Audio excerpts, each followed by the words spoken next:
सिंध जो नामवर अदीब शाइर महबूब सरवरी सां मंसूब हुसरी शहर जे मशहूर अदीब तंज़ीम महफ़िल सरवरी पारां हुसरी शहर जे हिकु शानदार कल सिंधी मुशाइरो मुनक़िद कयो वियो, जंहिंमें सिंध जे मशहूर नामवर शाइरनि अदीबनि शिरकत कई, जंहिंमें मरहूम महबूब सरवरी जी ज़िंदगी में अदबी दुनिया में कयल ख़िदमतुनि ते रोशनी विधी वई। महफ़िल मुशाइरे में शाइरनि पंहिंजे शाइर वसीले दात जा ॾिया झिरकाए महफ़िल में रंग बरंगी गुल विखेरिया,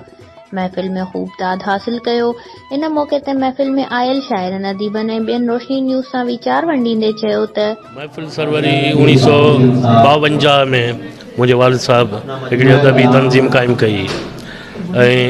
उनजो जेको पहिरियों मुशाइरो थियो उहो हुसड़ी में कारखानो सॾिबो, उते उन कारखाने ते मुशाइरो थियो जंहिंमें मखदूम तालिबुल मौला सदारत कई ऐं इहो एज़ाज़ बि हिन महफ़िल सरवरी खे आहे त पहिरियों शहर माइक ते बि मखदूम अमीन फ़हीम हुसड़ीअ में अची पढ़ियो ऐं शाइरी जो हुतां जेको आहे इब्तिदा थी हुई। त हाणे उन खां पोइ इहे मुंहिंजे वालिद साहिबु हिन खे कंटिन्यू रखियो, हाणे ही अराकीन महफ़िल सरवरी हिन खे हलाइनि पिया। हर साल जीअं हिन साल बि हुसड़ी में सिंध जी मशहूरु मारूफ़ अदबी तंज़ीम महफ़िल सरवरी पारां हुसड़ी में ही प्रोग्राम मुनक़द कयो वियो आहे, जंहिंमें हर साल सिंध जा मुख़्तलिफ़ जेके शाइर आहिनि उन्हनि खे जेको आहे एवार्ड खां जेको आहे नवाज़ियो वेंदो आहे। आज का जो प्रोग्राम हुआ है महफ़िल सरवरी उर्दू, जो कि कई सालों से उर्दू अदब की खिदमत में इन लोगों की महफ़िलें होती रहती हैं और ये बहुत अच्छा काम है। और दूसरी बात है कि आज का जो प्रोग्राम था वो ज़ू लिसानी मुशायरा था, सिंधी और उर्दू, और मैं उर्दू को रिप्रेजेंट कर रही थी, तो उर्दू शायरी पढ़कर बहुत मज़ा आया और यहाँ पर बहुत ज़्यादा दाद मिली और यहाँ पर सिंधी शोरा को सुनकर बहुत अच्छे शोरा, बहुत अच्छा कलाम सुनकर बहुत अच्छा लगा। बहुत अपनी नौइयत में ये बहुत अदबी एक तख्लीक थी और ये उस तरीके की तख्लीक है कि इस जगह पर कि यहाँ पर जो है इतनी दूर से लोग आए, कराची से, हैदराबाद से, अंदरून सिंध से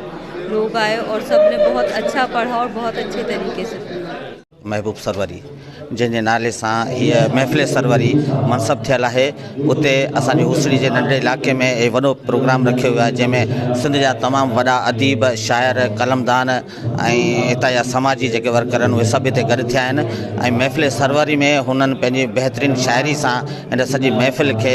रौनक बख़्शी आहे। इन अमल सां असांजे हिन हुसड़ी जे इलाइक़े में जेके नौजवान तबिको आहे उन्हनि में शौर पैदा थींदो, उन्हनि में अञा वधीक असांजे हुसड़ी शहर में शाइर पैदा थींदा। ऐं जस ॾियां थो महफ़िल सरवरी हुसड़ी जे हिन पूरी टीम खे। सिंधी मुशाइरो थी रहियो आहे, सो महफ़िल सरवरी हुसड़ी पारां करायो पियो वञे, जंहिंमें सिंध जा बल्कि ॿाहिरां बि शाइर हज़रात आयल आहिनि। पंहिंजी महफ़िल में जेके एवार्ड ॾिना वेंदा आहिनि शाइर हज़रात शाइरनि खे या सर्टिफिकेट ॾिना वेंदा आहिनि, उन्हनि जी मंताउनि खे जेको आहे ॾिसी करे तो मुझे तमाम खुशी थी है। हुसड़ी से ताल्लुक़ रखने वाली अदबी शख्सियत जो कि हर साल महफ़िल सरवरी मुनक़द करते हैं और सिंध भर से, पूरे पाकिस्तान से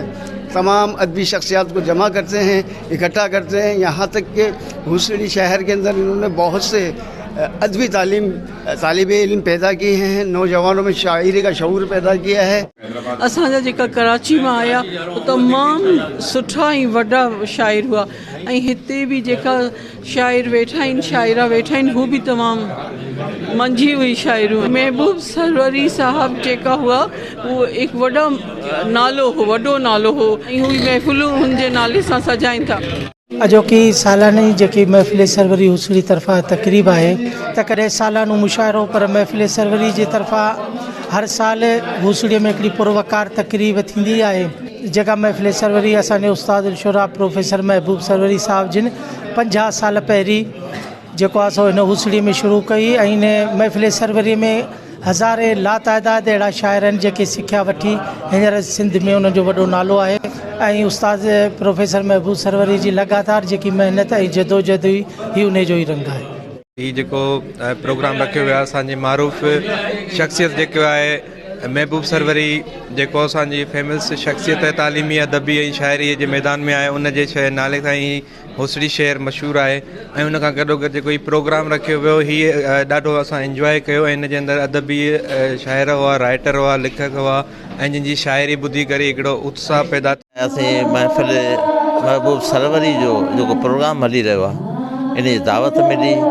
असांखे सुठो मज़ो आयो। हिते नवां नवां शाइर हुआ, पर अहिड़ा मुशाइरा थियणु खपनि असांजे हुसड़ी में, पर जिते किथे बि। ऐं असांजा जेके नौजवान उहे बि शाइरीअ में थोरो दिलचस्पी वठनि, जो अॻिते वरी ही पंहिंजो नालो रोशन कनि। अॼु असां वटि इल्मी अदबी प्रोग्राम आहे जेको अदा मुनीर पंवर या असां तकी राजपूत साहिब थोराए ताईं जे हेॾा वॾा असां प्रोग्राम कया आहिनि। सदाईं ॿाहिरि खां जेको आहे सो वॾा वॾा नाले वारा जेके शाइर महिमान घुराईंदो आहे, जेके असांजी शहर खे अची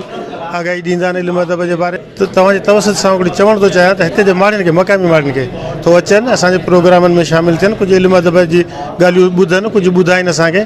महफिल में प्रोफेसर शाहजहान पंवर, गुलाम मुर्तज़ा शोरो, तकी राजपूत, अब्दुल गफूर समो, मोहम्मद सुलेमान सोलंकी, हाजन शोरो, मोहम्मद याकूब सोलंकी ऐं ॿियनि नामवर शाइरनि, अदीबनि, सहाफ़ी, सियासी समाजी अॻवाननि वॾी तादाद में शिरकत कई। आख़िर में सिंध जे नामवर शाइरनि, अदीबनि, सियासी समाजी अॻवाननि खे सिंध में बहितरीन कयल ख़िदमतुनि एवज़ अदबी एवार्ड, शील्ड ऐं मञता सर्टिफिकेट पिणु ॾिना विया।